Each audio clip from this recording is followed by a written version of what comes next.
पुणे महानगरपालिका निवडणुकीच्या पार्श्वभूमीवर भारतीय जनता पक्षाचे अधिकृत उमेदवार डॉक्टर श्रेयश प्रीतम खानवे, अनिल दिलीप सातव, ऐश्वर्या सुरेंद्र पठारे, रामदास दत्तात्रय दाभाडे या चारही उमेदवारांचा प्रचार जोरदार सुरू असून आज भारतीय जनता पक्षाचे चंद्रशेखर बावनकुळे यांची जाहीर सभा भाजप प्रभाग क्रमांक 3 आणि 4 मधील अधिकृत उमेदवार यांच्या प्रचारार्थ आयोजित करण्यात आलेली होती। यावेळी भाजपचे ज्येष्ठ नेते चंद्रशेखर बावनकुळे यांनी सभेला संबोधित करताना स्पष्ट केले की पुणे महानगरपालिकेची ही निवडणूक सर्वसामान्य नागरिकांच्या हितासाठी आणि प्रभागाच्या सर्वांगीण विकासासाठी अत्यंत महत्त्वाची आहे।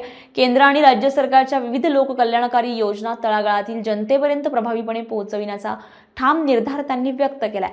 यावेळी चंद्रशेखर बावनकुळे म्हणालेत की लाडक्या बहिणींना 1 लाख रुपयांपर्यंत कर्ज उपलब्ध करून दिलं जाईल असं आश्वासन देत महिला सक्षमीकरणावर भर देण्यात आलाय।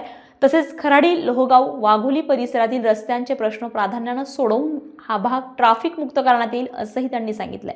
कमी दरात वीज पुरवठा तसेच पाणी, वीज आणि इतर मूलभूत सुविधांशी संबंधित समस्या अभ्यासून तातडीने सोडवण्यात येतील असा विश्वास चंद्रशेखर बावनकुळे यांनी नागरिकांना दिलाय।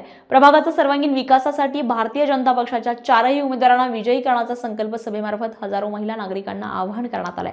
स्टार महाराष्ट्र न्यूजसाठी पंढरनाथ पाटील, पुणे। नवनवीन घडामोडी पाहण्यासाठी स्टार महाराष्ट्र न्यूजला सबस्क्राइब करा आणि ताज्या बातम्यांचे अपडेट मिळवण्यासाठी बेल आयकॉनला प्रेस करा आणि परिपूर्ण बातमीबरोबर रहा, इतरांपेक्षा एक पाऊल पुढे।